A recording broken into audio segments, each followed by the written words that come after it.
오늘 우리가 시내산에서 만난 하나님은 과연 어떤 분이신가? 우리는 이 말씀을 통해 시내산의 구름 속에서 모세를 부르신 하나님을 만나보자 합니다.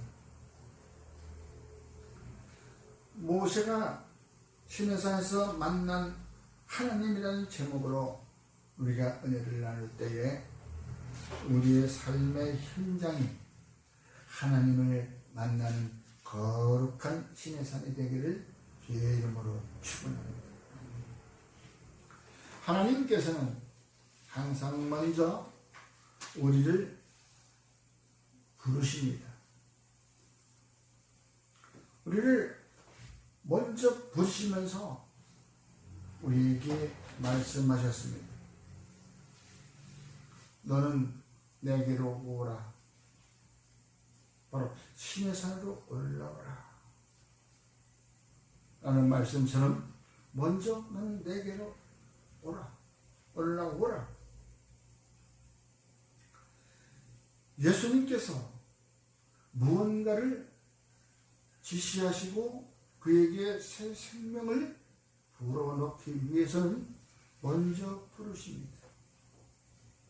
요한복음 11장 43절에서도 죽은 나사로에게도 예수님은 나가서 말씀하십니다.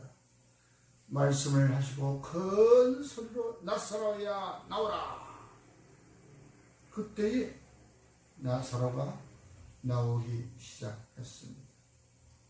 또 예수님께서 광풍이 이는 그 새벽 밤바다에서도 예수님은 베드로에게 내게로 오라 하니까 베드로가 그 배에서 내려 바닷물을 걷기 시작했던 것이었습니다.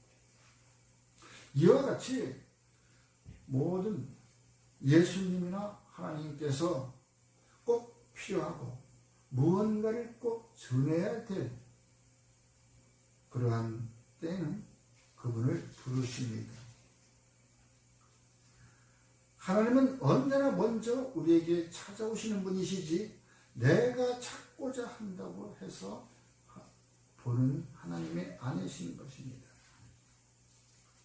너는 산에 올라 내게로 와서 거기 있으라 라고 말씀하십니다. 모세가 스스로 하나님을 만나러 간 것이 아니라 하나님께서 그를 지명하여 불렀다고 성경은 기록되어 있는 것입니다. 그가 부르신 이유는 단순히 돌판을 전달하기 위한 것입니다. 십자가에 새겨진 그 돌판을 그에게 전달해 주기 위해서는 아닙니다. 바로 하나님과 당신의 백성과 인격적인 만남을 통해 함께 나누기를 원하셨던 것이었습니다. 우리의 인격을 존중해 주시는 것입니다. 왜? 그분의 형상대로 우리를 지었기 때문에 우리를 존중해 주시는 것입니다. 우리가 간혹 가다 보면은 성도와 목사님들 사이에서 목사님들이 꼭 무슨 박수무당이나 그 무당들이 하는 짓거리처럼 반말을 찍찍 하면서 아 그래 이 집사 너 왔어? 너 집에 뭐해? 기도 좀 해봐. 너 뭐 했어? 뭘 해야 돼? 뭐 이런 식으로 대하는 왜 가까워서 그럴 수도 있겠지만 항상 우리는 하나님이 우리를 인격적인 높이신 것 같이 우리도 서로 성도 간에 높임을 준다는 것, 그것은 바로 섬김이라는 것입니다. 그 섬김의 근본은 사랑에서 나오는 것입니다. 그러므로 우리가 그를 부를 때에는 친밀한 교제가 있어야 하므로 항상 우리는 친밀한 교제의 마음을 가다듬고 가 있을 때 우리는 기다리는 시간도 필요한 것입니다. 하나님께서 6set 동안에 창조하시고 일곱째 날에 쉬시며 거룩한 안식일을 이야기하고, 또한 그 안식일에 우리에게 복된 날을 주셨다고 성경은 기록되어 있듯이, 모세도 시내산에 올라가서 엿새 동안 잠잠히 거기서 기다리고 있었습니다. 그리고 일곱째 날에 하나님께서 모세에게 말씀하셨던 것입니다. 생각을 해보십시오. 그 시내산에 힘들게 올라갔어요. 올라갔는데 구름이 덮이고 엿새 동안 아무 말이 없어. 아마 엿새가 지났는지 닷새가 지났는지 그 어둠컴컴한 구름 사이에서 시계를 차고 올라간 것도 아니고 달력을 가지고 간 것도 아니기 때문에 몇 날이 된지 몰라. 그냥 성경책에 엿새 동안 기다리고 있었다고 나와요. 그리고 일곱째 날에 하나님께서 그에게 돌판을 만들어주기 시작한 거예요. 바로 이와 같이 하나님이 부를 때에는 그 앞에 나아가 준비된 시간이 있다는 것입니다. 6일간의 기다림은 우리 사람들의 마음의 조급함을 내려놓고, 왜 날 불렀을까? 그 조급한 마음이 있을 거 아니에요. 왜 오늘 목사님이 나한테 전화를 했지? 그 뜻이 뭔가? 뭐 이런 식으로. 왜 나를 불렀지? 무슨 좋은 일이 있을래나? 아니면 나를 뭐 책망하시려고 하나? 궁금해 죽겠어요. 확실하게 뭔 결과를 빨리빨리 얘기해 줬으면 내 속이 시원할 텐데. 그러나 하나님께서는 준비한 마음, 그 조급함을 바로 내려놓고 하나님의 영광 앞에서 내 자신을 정결하게 하는 시간이 바로 엿새라는 것입니다. 그러므로 우리가 택함을 받은 백성들이 해야 할 일은 잠잠히 하나님만 바라보는 것입니다. 하나님께서는 모세에게도 항상 말씀, 너는 잠잠히 바라봐라. 내가 하는 일을 바라봐라. 내가 하라는 대로만 하라. 우리는 그분의 임재 앞에 겸손히 순종하고 엎드리는 것입니다. 이 엎드리는 순종이야말로 우리가 선민의 도리인 것입니다. 자녀의 도리인 것입니다. 여러분, 그것이 곧 바로 우리에게 택하신 백성에게 주신 기다림과 거룩함이 함께 있는 것이고, 또한 우리에게 주신 선물이 있다는 것입니다.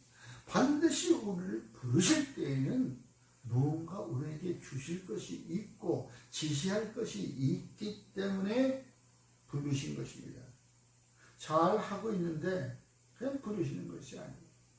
오늘 모세를 부르신 것은 그 백성들이 이제 광야를 지나 가나안 땅에 들어가서 해야 할 일들, 바로 율법과 계명을 주시는 것이죠.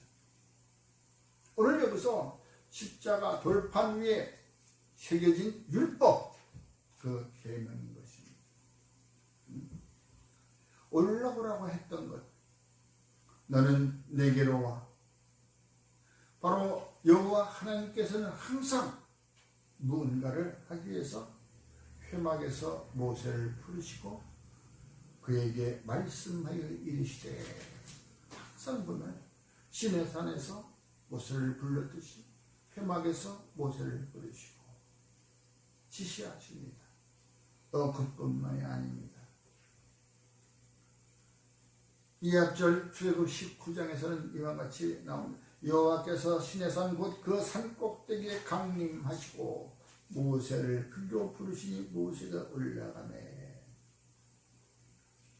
사도행전 15장에도 이와 같이 나옵니다. 이후에 내가 돌아와서 다윗의 무너진 장막을 다시 지으며 또 그 허물어진 것을 다시 지어 일으키니. 분명한 목적이 있는 것이었습니다.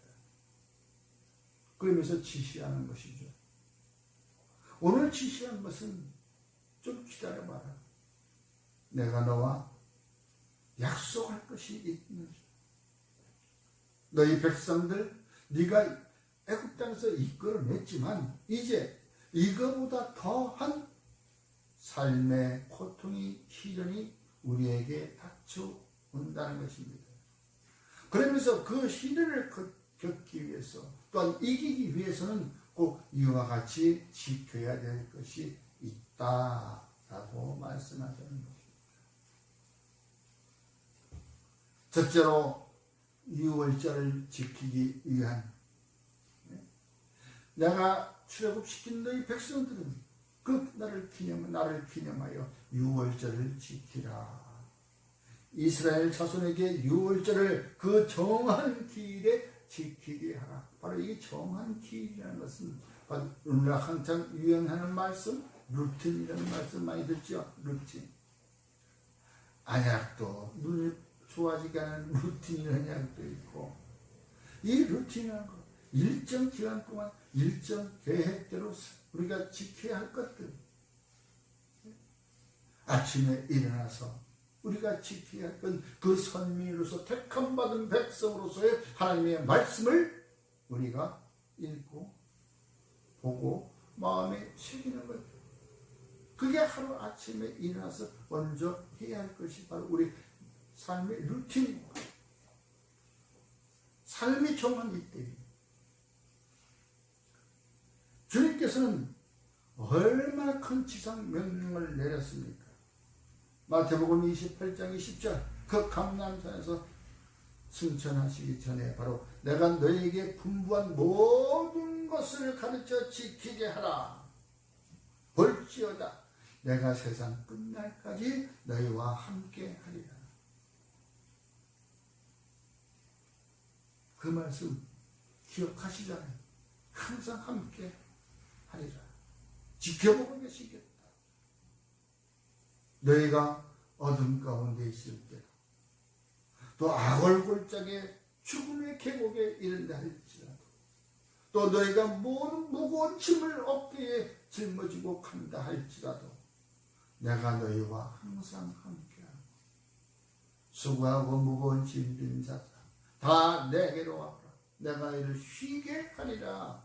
이와 같이 우리가 힘들게 지척할 때는 예수님께서 우리의 짐을 대신 짊어주시기 때문에 우리는 이 어깨에 무거운 짐을 가서 내려놓을 수 있는 특권이 있는 거예요.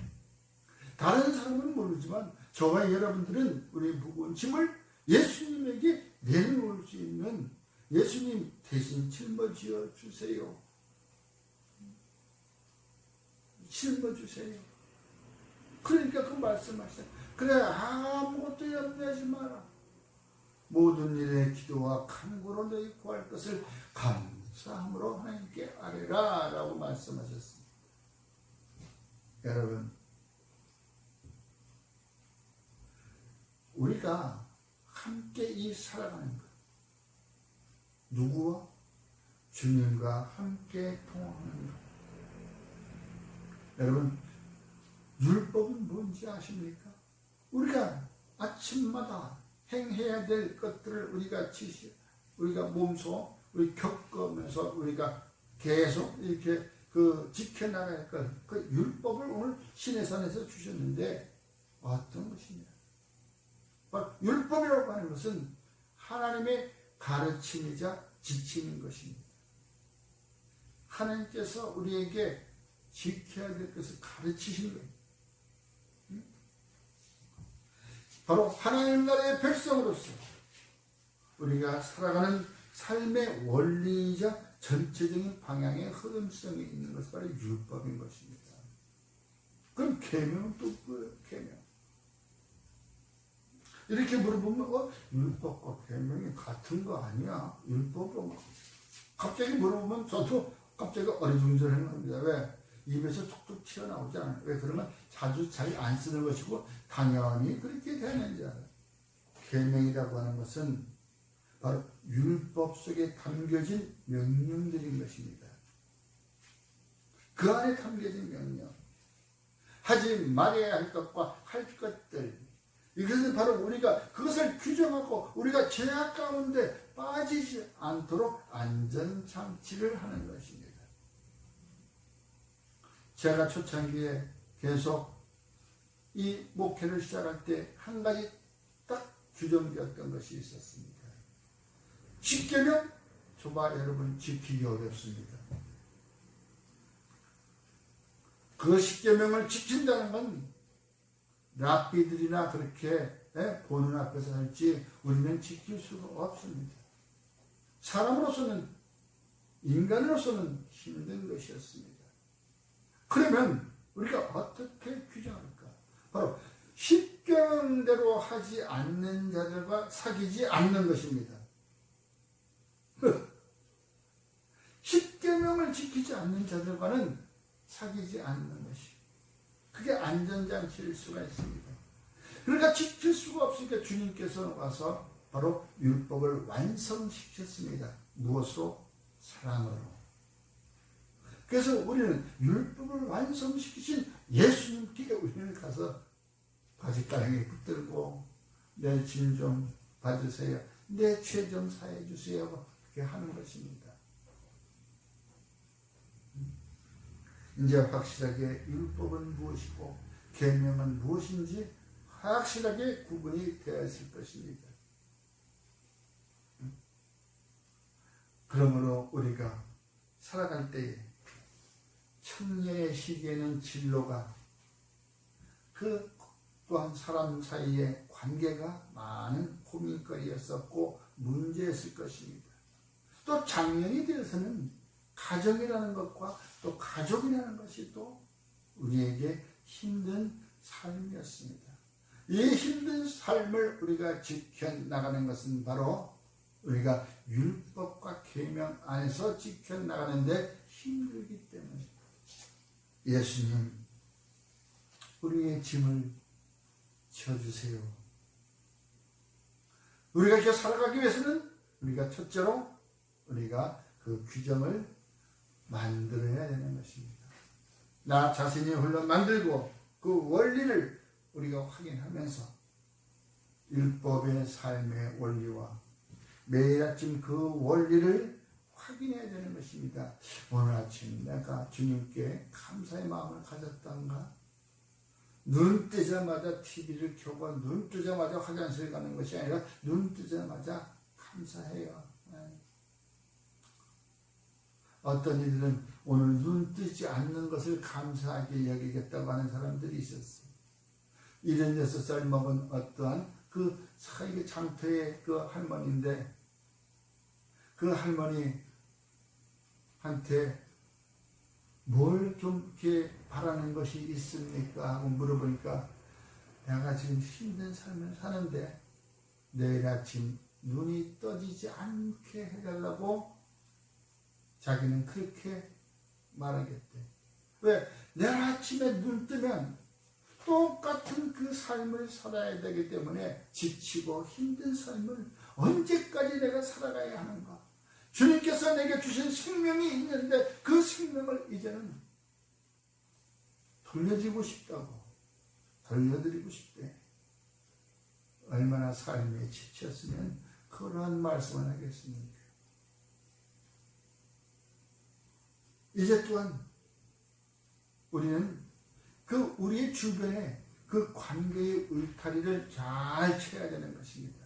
그것이 뭐? 계명으로 안전장치를 하는 것처럼 우리 주변에 울타리를 쳐서 죄악이 들어오지 않도록, 죄악을 행하는 자들과는 사귀지 않는 것처럼 죄악이 우리 사이에서 틈을 타지 못하도록 많은 사람들 중에서 아니요 라고 대답할 수 있는 그 용기가 있듯이 세상 유혹 속에서도 아니요 라고 말할 수 있는 기준을 삼으시고 살아가는 것이 어떻게 삼어? 계명에서 바로 찾는 것입니다.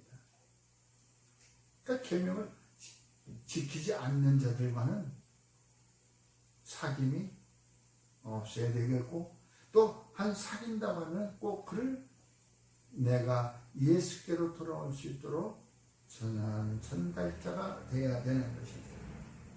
그리고 그것은 곧 바로 주님께서 우리에게 완성시키신 것처럼 사랑으로 완성시켜야 되는 것입니다. 율법과 계명은 그 중심에는 하나님의 이웃과 사랑이 있는 것입니다. 하나님의 사랑, 이웃과의 사랑, 그 사랑이 그 안에 있는 것입니다. 가정에서 또한 직장에서 그 참 일터에서 그 계명을 섬김으로써 바로 우리가 이겨나가야 되는 것이고 바로 완성시켜야 된다는 것입니다.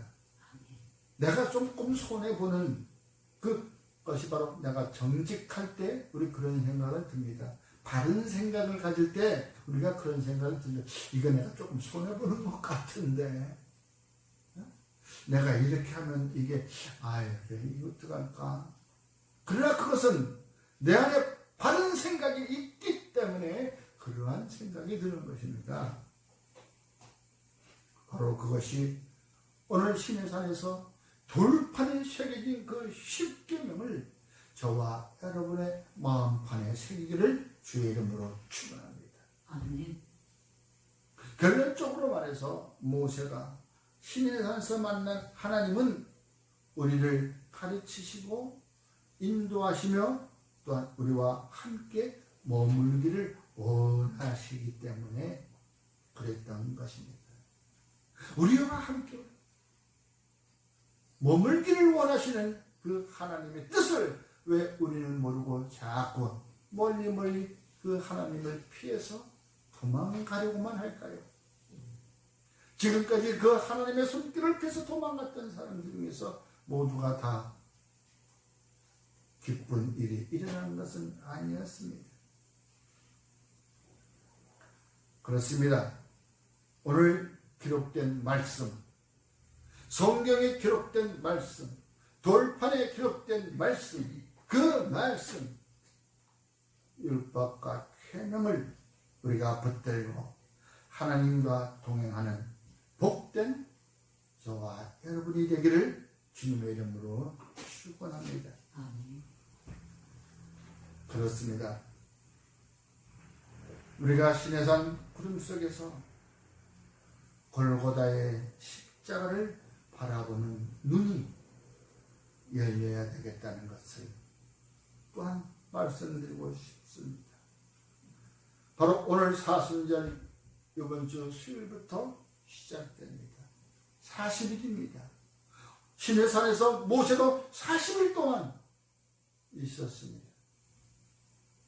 그 40일은 아론과 홀이 기거하는 그 산 아래에서는 두려움과 또한 그 세상의 유혹에 휘말려서 엉뚱한 짓들을 하고 있었습니다. 큰 송아지들을 만들고 뿡짜르짜짜 하고 있었습니다. 왜? 그 40일이 불안했기 때문에.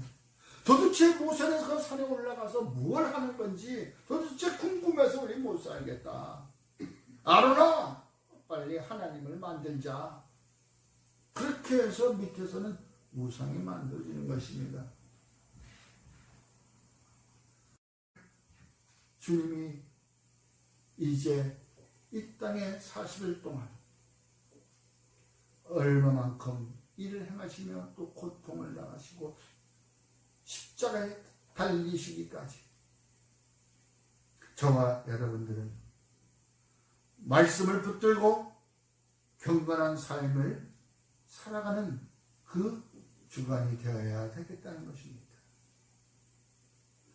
그 아론과 홀과 그 밑에서 좀 무슨 일이 있으면 저 아론한테 얘기하고 너희들끼리 좀 기다려봐라. 내가 하나님을 만나고 올게.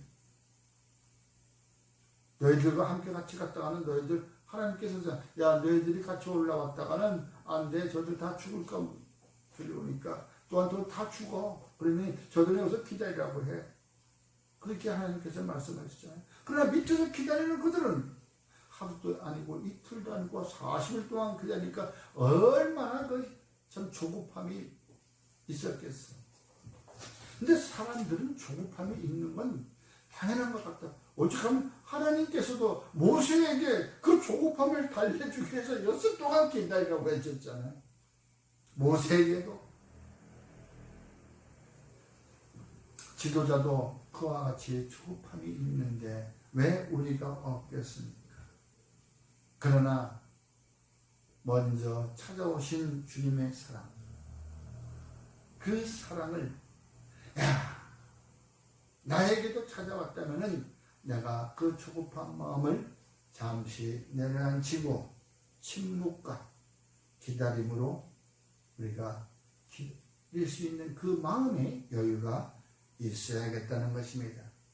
그 모든 일은 먼저 서두르지 말고 우리가 조급함을 내려놓고 그 말씀에 빗대어 일을 행할 때에 아마 실수가 적어질 것 같아요. 하나님이 돌판에 10계명을 새겨놓은 것처럼 오늘도 말씀을 통하여 저와 여러분의 마음판에 새겨지는 그 계명, 젊을 때에는 말씀의 등불로 진로와 관계를 우리가 어둠을 밝히는 것이고, 우리가 장년의 때에는 말씀의 울타리 안에서 가정과 일터를 거룩하게 일구어 나가는 저와 여러분이 되기를 주의 이름으로 축원합니다. 말씀을 마치겠습니다. 오늘 시내산에 올라 하나님의 말씀을 기다리기는 그 시간, 좀 조급함을 내려놓고 기다리는 때, 오늘 우리의 삶 가운데서 계획했던 일이 잘 이루어지지 않거나 또한 이루어간다고 하더라도 결론을 얻기까지 성급히 하지 말고 좀 차분히 기다리며 한 걸음 한 걸음 그분의 인도하심에 따라 살아가는 저와 여러분이 되기를 주의 이름으로 축원하겠습니다.